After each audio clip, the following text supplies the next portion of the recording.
Welcome to a Fireside Reading of Moby Dick by Herman Melville. Chapter 68, The Blanket.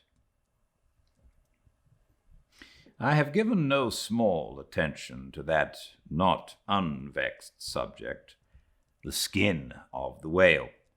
I have had controversies about it with experienced whalemen afloat and learned naturalists ashore. My original opinion remains unchanged, but it is only an opinion.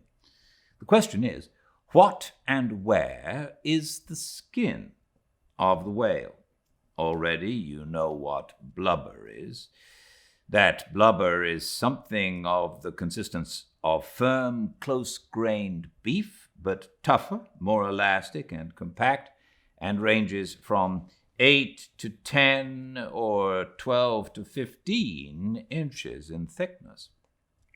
Now, however preposterous it may at first seem to talk of any creature's skin as being of that sort of consistence and thickness, yet in point of fact, there are no arguments against such a presumption, because you cannot raise any other dense enveloping layer from the whale's body but that same blubber. And the outermost enveloping layer of any animal, if reasonably dense, what can that be but the skin? True, from the unmarred dead body of the whale you may scrape off with your hand an infinitely thin, transparent substance, somewhat resembling the thinnest shreds of isinglass, only it is almost as flexible and soft as satin. That is, previous to being dried, when it not only contracts and thickens, but becomes rather hard and brittle. I have several such dried bits, which I use for marks in my whale books. It is transparent, as I said before, and being laid upon the printed page, I have sometimes pleased myself with fancying it exerted a magnifying influence. At any rate, it is pleasant to read about whales through their own spectacles, as you may say. But what I am driving at here is this. That same infinitely thin isinglass substance, which I admit invests the entire body of the whale, is not so much to be regarded as the skin of the creature as the skin of the skin, so to speak, for it was simply ridiculous to say that the proper skin of the tremendous whale is thinner and more tender than the skin of a newborn child. But no more of this.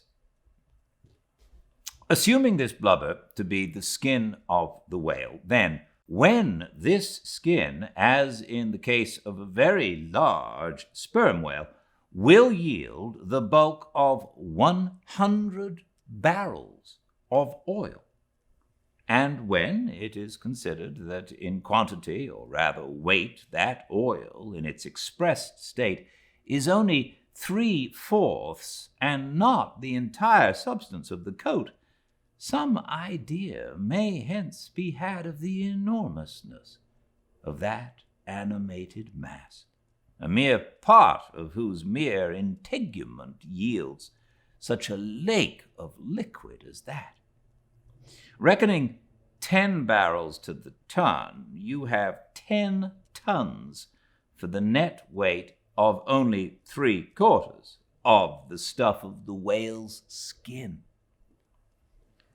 In life, the visible surface of the sperm whale is not the least among the many marvels he presents. Almost invariably, it is all over obliquely crossed and recrossed with numberless straight marks in thick array, something like those in the finest Italian line engravings. But these marks do not seem to be impressed upon the isinglass substance above mentioned, but seem to be seen through it, as if they were engraved upon the body itself. Nor is this all. In some instances, to the quick observant eye, those linear marks hieroglyphics, as in a veritable engraving, but afford the ground for far other delineations. These are hieroglyphical. That is, if you call those mysterious ciphers on the walls of pyramids hieroglyphs, then that is the proper word to use in the present connection. By my retentive memory of the hieroglyphics upon one sperm whale in particular, I was much struck with a plate representing the old Indian characters chiseled on the famous hieroglyphic palisades on the banks of the upper Mississippi. Like those mystic rocks, too, the mystic marked whale remains undecipherable. This allusion to the Indian rocks reminds me of another thing. Besides all the other phenomena which the exterior of the sperm whale presents, he not seldom displays the back, and more especially his flanks, effaced in great part of the regular linear appearance by reason of numerous rude scratches, altogether of an irregular, random aspect. I should say that those New England rocks on the sea coast, which Agassiz imagines to bear the marks of violent scraping contact with vast floating icebergs, I should say that those rocks must not a little resemble the sperm whale in this particular. It also seems to me that such scratches in the whale are probably made by hostile contact with other whales, for I have most remarked them in the large, full-grown bulls of the species. A word or two more concerning this matter of the skin or blubber of the whale. It has already been said that it is stripped from him in long pieces, called blanket pieces. Like most sea terms, this one is very happy and significant, for the whale is indeed wrapped up in his blubber, as in a real blanket or counterpane, or still better, an Indian poncho slipped over his head and skirting his extremity. It is by reason of this cozy blanketing of his body that the whale is enabled to keep himself comfortable in all weathers, in all seas, times, and tides. What would become of a Greenland whale, say, in those shuddering ice seas of the north, if unsupplied with his cozy surtout? True, other fish are found exceedingly brisk in those Hyperborean waters, but these, be it observed, are your cold-blooded, lungless fish, whose very bellies are refrigerators, creatures that warm themselves under the lee of an iceberg, as a traveler in winter would bask for an inn fire, whereas, like man, the whale has lungs and warm blood. Freeze his blood and he dies. How wonderful it is, then, except after explanation, that this great monster, to whom corporeal warmth is as indispensable as it is to man, how wonderful that he should be found at home, immersed to his lips for life in those Arctic waters, where, when seamen fall overboard, they are sometimes found months afterwards perpendicularly frozen into the hearts of fields of ice, as a fly is found glued in amber. But more surprising is it to know, or has been proved by experiment, that the blood of a polar whale is warmer than that of a Borneo Negro in summer. It does seem to me that herein we see the rare virtue of a strong individual vitality, and the rare virtue of thick walls, and the rare virtue of interior spaciousness. Oh, man, admire and model thyself after the whale. Do thou, too, remain warm among ice. Do thou, too, live in this world without being of it. Be cool at the equator. Keep the blood fluid at the pole. like the great dome of St. Peter's, and like the great whale, retain, O man, in all seasons a temperature of thine own. But how easy and how hopeless to teach these fine things. Of erections, how few are domed like St. Peter's. Of creatures, how few vast as the whale.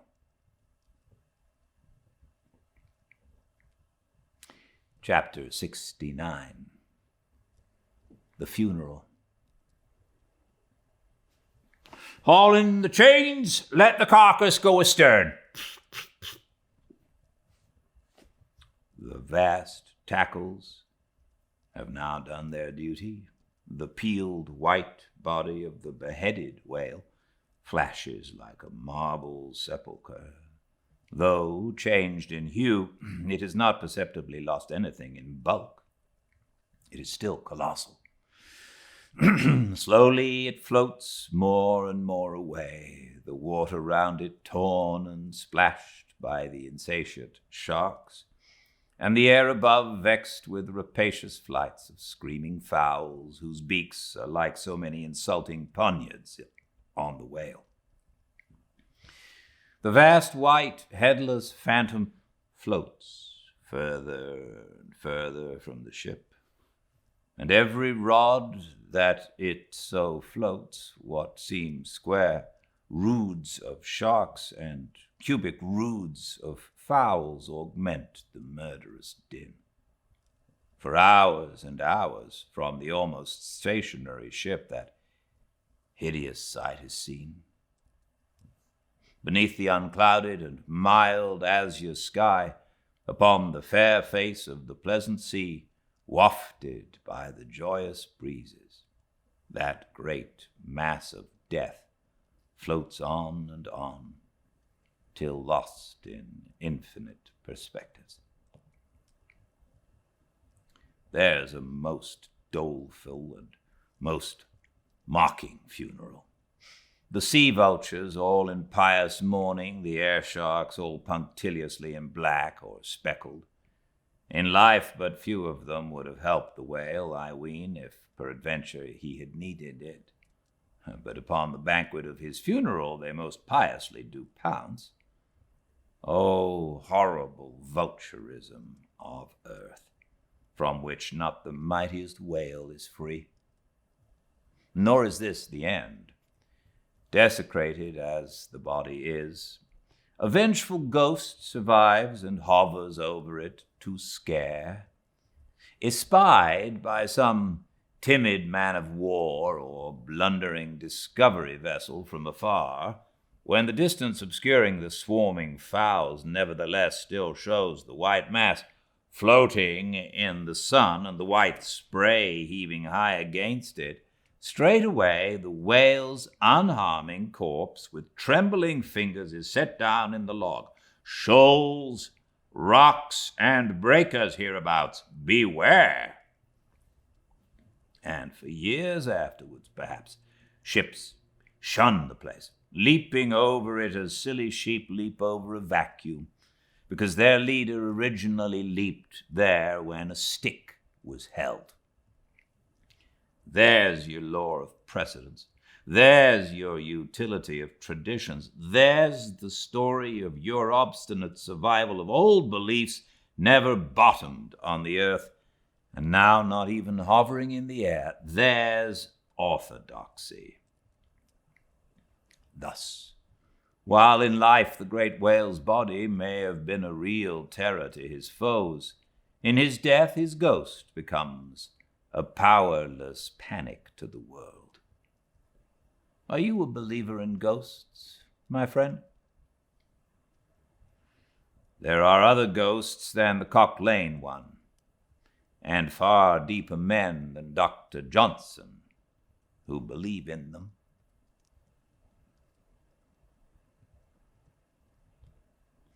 Chapter 70. The Sphinx. It should not have been omitted that, previous to completely stripping the body of the Leviathan, he was beheaded. Now, the beheading of the sperm whale is a scientific, anatomical feat upon which experienced whale surgeons very much pride themselves, and not without reason. Consider that the whale has nothing that can properly be called a neck. On the contrary, where his head and body seem to join, there, in that very place, is the thickest part of him.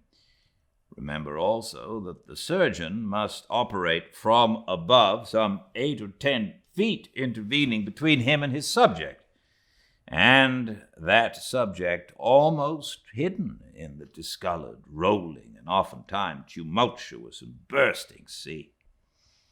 Bear in mind, too, that under these untoward circumstances, he has to cut many feet deep in the flesh, and in that subterraneous manner, without so much as getting one single peep into the ever-contracting gash thus made, he must skillfully steer clear of all adjacent interdicted parts and exactly divide the spine at a critical point hard by its insertion into the skull.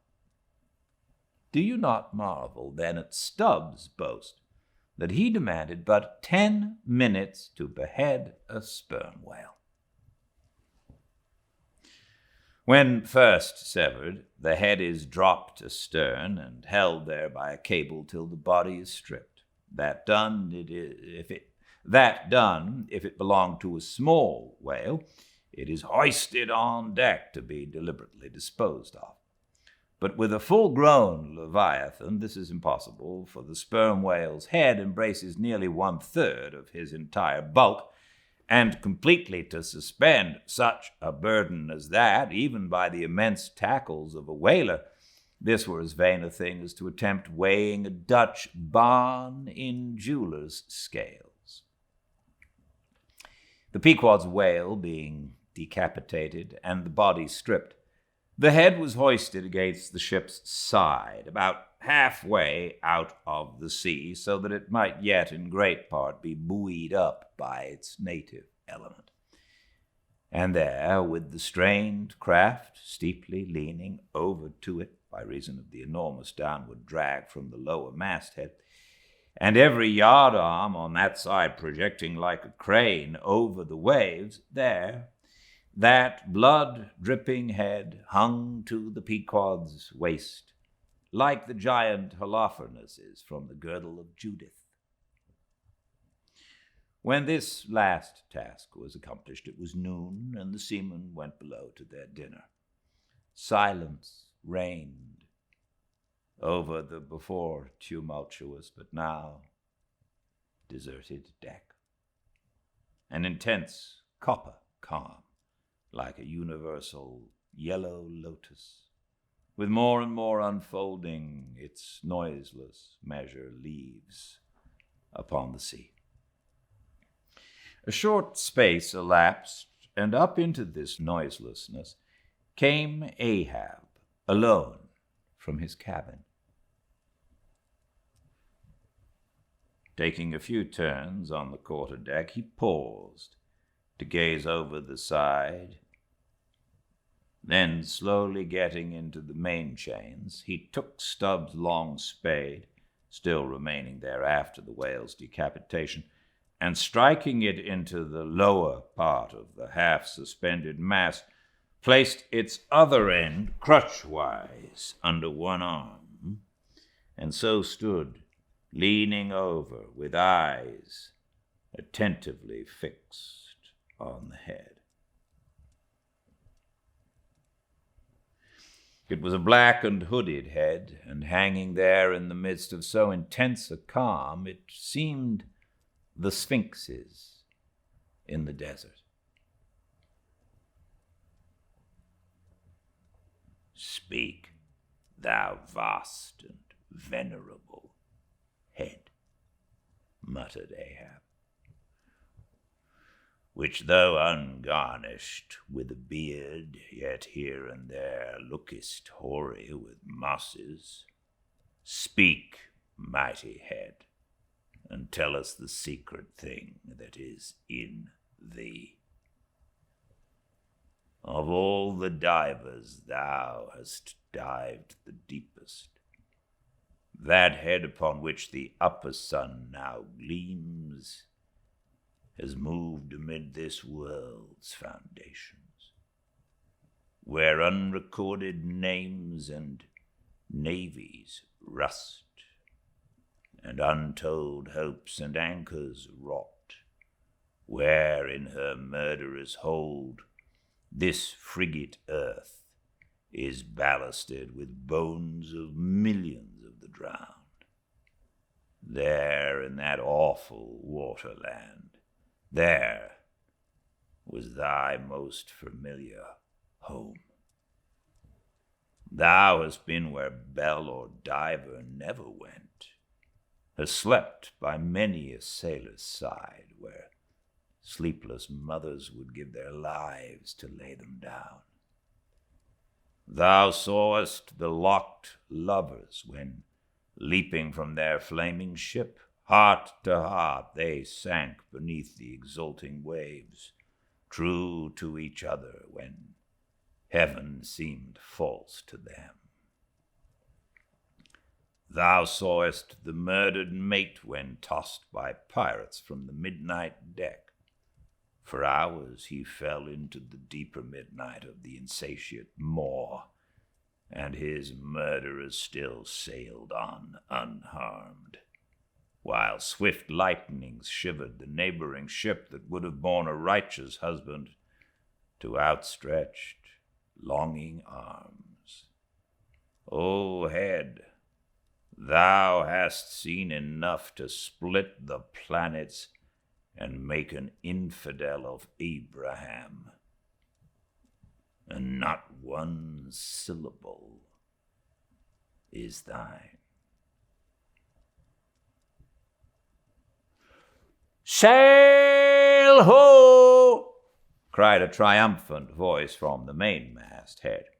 "Aye, aye, well now that's cheering," cried Ahab, suddenly erecting himself while those thunderclouds swept aside from his brow.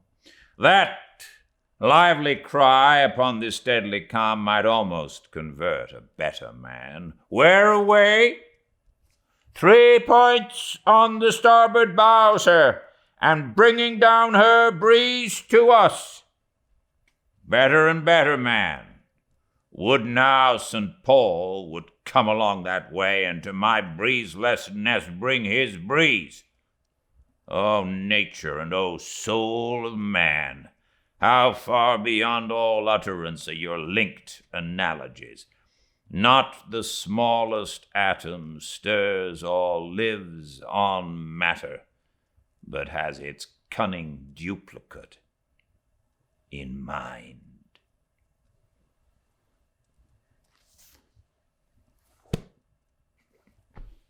Thanks for joining me. He's almost Shakespearean at times. I hope you're enjoying this book. I am, and I'll see you tomorrow, 5 Pacific at Fireside Reading on Instagram. And all the chapters I put on the YouTube channel, Fireside Reading. Please check it out. And if you do, and if you like it, please like it and comment and subscribe if you would like. I certainly would like it if you did that. Until I see you again, please be very well. Good night.